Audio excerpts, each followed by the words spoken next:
5 are not going to satisfy a serial killer, right? There would be no actual number. It would be until you got caught.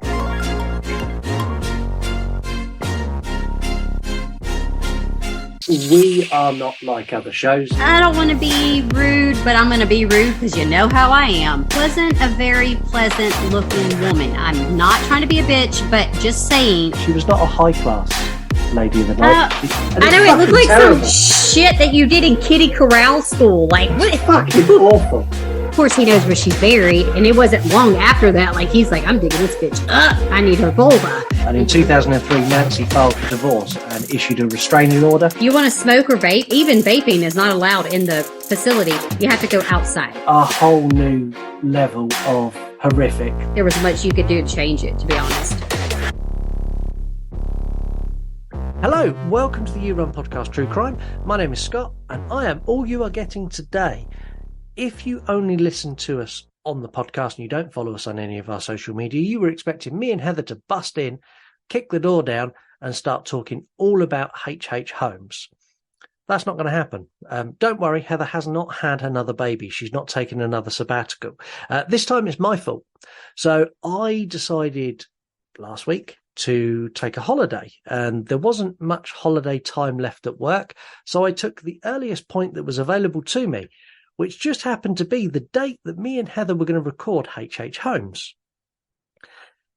If you follow us on social media, you will see that I put out numerous posts everywhere saying we were going to cancel this episode and we were going to just do HH Holmes on the 15th. And then the guilt set in, and I felt bad. And you all share the show, you all like the show, you all message me every time an episode goes out, you all message Heather, you all say how great we're doing, and I kind of felt that I was robbing you by just pissing off and sitting on a beach and not bringing you some true crime. So I'm going to bring you some true crime all on my own. This is being recorded on my phone, and I'm recording this where I am in my sunny destination. I'm currently on an island off the coast of Spain. It's 37 degrees today. It's lovely. I've been to the beach. I've got sand in places I didn't know I had places. I've been for a swim in the sea. I've been for a swim in the pool. I've had many beers. I apologize if any of this is incoherent or doesn't make sense or dates don't add up, because I don't really have the ability to do a whole hell of a lot of note taking here. And when I say I can't take notes, I can. There's a pen and paper here, but I am on holiday. So what you're getting now is kind of what you're getting. You're stuck. You get what you get. Also, editing is not an option. So if I have any kind of brain fart where I just pause for a long period of time, I'm still here. I'm just trying to think. Or if anything else, like you hear a beer open or someone makes noise behind me, all of that shit's staying in because I cannot take it out. I do not have the ability to do that here. But I'm going to bring you an episode nonetheless. This episode is going to be kind of two parts. One is a bit of a recap. So we're going to return, or I'm going to return to the Manson family. And there's a reason for that, because it's been in the news and there's something I want to get your thoughts on and share my thoughts on. I have to say something. The other part of this is we're going to make some changes to the show, some big changes and some exciting changes, which I know you're going to like. And I'm going to share that at the end of the episode. So be sure to stick around for that. I'm going to kick it off with the Manson family. So if you listen regularly, you will know that we've covered the Manson family. We've done Charles Manson, obviously, and we've done the family as well. We've done a full episode and an episode of Extended Cut where we went through all of their heinous, horrific crimes, the fact that Manson is a little bitch and done nothing himself, and the crazy followers he had. If you've not listened to those episodes, I'm not going to give you a full rundown of everything that happened. Click on wherever you're listening, scroll down, you'll see the Manson episodes. It's that simple. Go and give them a listen. If you know about the Manson case, feel free. Just stick with us. So we're going to be talking about Leslie Van Houten in particular. She was a teenage follower of Charles Manson. And at 19 years of age, she was sentenced to effectively life in prison. Now, a couple of weeks ago, she was released from jail So she was 73, or she is 73, and she's been released. She said that she was relieved that the death penalty had been abolished during her time inside, and she's learnt to live with what she's done, and she has a lifetime of living with those murders, but she's excited to spend time with her family. I really struggle with this. I can't lie. I really struggle with what she'd done to now be out. And I know that people commit crimes and there is a punishment for those crimes. And once they've done their punishment, they've been punished. But I don't know if the time she spent being punished equates to the crime that she committed. Now, I know a lot of people will say she was coerced and she was under the influence of LSD and she was being influenced by Charles Manson, as were the other girls who were involved. And I get that. But we're not talking about a random murder on the street. This isn't a case of she went and stabbed somebody, or she shot somebody, or she deliberately run somebody over. This is not, it's not as clear cut as she committed a murder, she went to prison, she served her time, she is now out. She stabbed Rosemary LaBianca numerous times. I mean, she admitted she'd done it over a dozen times. And during the time of that home invasion, Rosemary was tortured and horrifically murdered in a brutal way. And she was not only complicit in that, but took part in that and reveled in it and enjoyed it. And even when she was arrested and she was potentially facing the death penalty, she was unfazed. She couldn't give a shit. She grinned at the camera. She was smiling and happy with a cross on her forehead, as were the other followers. I can't wrap my head around someone committing those horrific crimes. Granted, they were such a long time ago, but now to be released and she's now allowed to go and have a life in the outside world.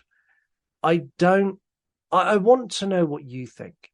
I want to get your thoughts and opinions on this. And you can do this in lots of ways. You can either send us an email, yourunpodcast@gmail.com. You can call us. You can leave us a voicemail. And you can do that on any social media that will let you record audio. So you can do it on TikTok. You can record a TikTok and tag us, and I'll use that audio in an upcoming episode. Or you can send us a DM. So you can do audio DM for definite on Instagram. I think you can now do it on Twitter. I think you can also do it on Trends. And I think you can do it on Slasher, because we're on Slasher app as well. Send us your thoughts. I genuinely want to get your thoughts on this. And I want to get your thoughts not just on this, but just general life imprisonment. So should life imprisonment mean life imprisonment? Should it mean that you are released after you've done a certain amount of time for good behavior? Is there a point where it's okay and you can come out now? I really, really, really struggle with this. So she was granted parole. So she was suitable for parole in 2020. And she's had a couple of parole hearings since, and she was released obviously this year. It's been 50 years since these killings happened. It's been a long time, and I just struggle. I want to know what you think about this. One of the things that apparently went in her favour is she didn't participate in the Sharon Tate killings. And I think had she been involved in that, she probably wouldn't have been paroled. So if you don't know, Sharon Tate was pregnant when these horrendous crimes were committed. And I think had she been involved in that, she probably wouldn't have got out. But I want to know what you think. That's kind of where I am. I want to know what you think on this. Share it. Let me know. I'm going to move away from it because if I'm honest, there's not a lot to say. She committed these horrible crimes. Go listen to our other episodes. We'll tell you exactly what she done. And now she's out, and she's out in the world living her life. How do we know she's actually rehabilitated? Do we? I don't know. I want to talk about the show. So as you know, this is an interactive true crime podcast, and it's not been all that interactive recently. Part of that is because obviously Heather went off and had her baby and I was on my own. And if I'm honest, I didn't have the time to do the interactive bits. But we're going to bring lots of interactive bits back to the show. We're also going to bring in, on Extended Cut, a pure facts section, which is just literally bullet point facts about whatever case we're covering. We're going to bring in lots of other interactive features as well. So we're going to give you the option to share your thoughts and opinions every single week, and we're going to do that on every single social media platform. There will be a post that goes out that says, we are covering HH Holmes. What do you know about this? What do you think about this case? Or we are covering whoever, and we're going to give you the option to get involved. We're also going to give you the option to help select cases that go into polls. So there are lots of true crime cases. There are lots of cults out there. There are lots of weird and wonderful things that we don't necessarily pick up on our radar. And I know you as true crime fans do. If you can think of any of them, DM them to us on any social media. We're at You Run Podcast. DM, you don't even need to say what it's for. Just DM me the name of a serial killer and I will add them into a poll. We're going to be extending our polls as well. So we're going to be doing more polls and putting more killers and more different crimes in there. So since the show started, we've only circled around serial killers. And me and Heather want to spread our wings. And we've been talking about doing cults. So the poll for October, we're going to do cults in October. But I'm willing to spread our wings further than that. We can do whatever you want. If there's a particular type of crime you want us to cover, let me know. We'll cover that as well. Another big change that is coming. The main case every single month is also now going to be televised. When I say televised, the video portion of the show is going to be put onto YouTube for you all to view, so you can see me and see Heather if you've not seen us before. I've not even run that past Heather yet, but hey, Heather, main case is going on YouTube. There's going to be a series on YouTube for that. I want to thank everybody who has made this show what it is. The listening numbers have blown my mind. The interaction from all of you have blown my mind. I genuinely can't thank you enough. But as I said, I am on holiday and this was a quick dive in episode. Next time me and Heather are back, we are covering HH Holmes. We are going to be putting stuff out on social media in the coming days where you're going to see all of these options for you to get involved in that episode. If you get involved, you also get a shout out. We give you a bit of a cheer and a thank you and all that kind of stuff as well. But until then, thank you so much for listening. And do I do it? Do I do it? I'm going to do it. Stay safe and stay spooky. Bye, guys. 5 are not going to satisfy a serial killer, right? There would be no actual number. It would be until you got caught.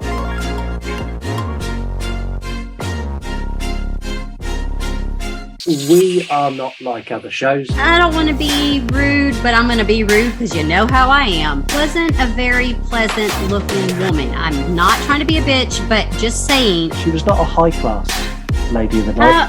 I know, it looked like terrible. Some shit that you did in Kitty Corral school. Like, what? Fucking awful.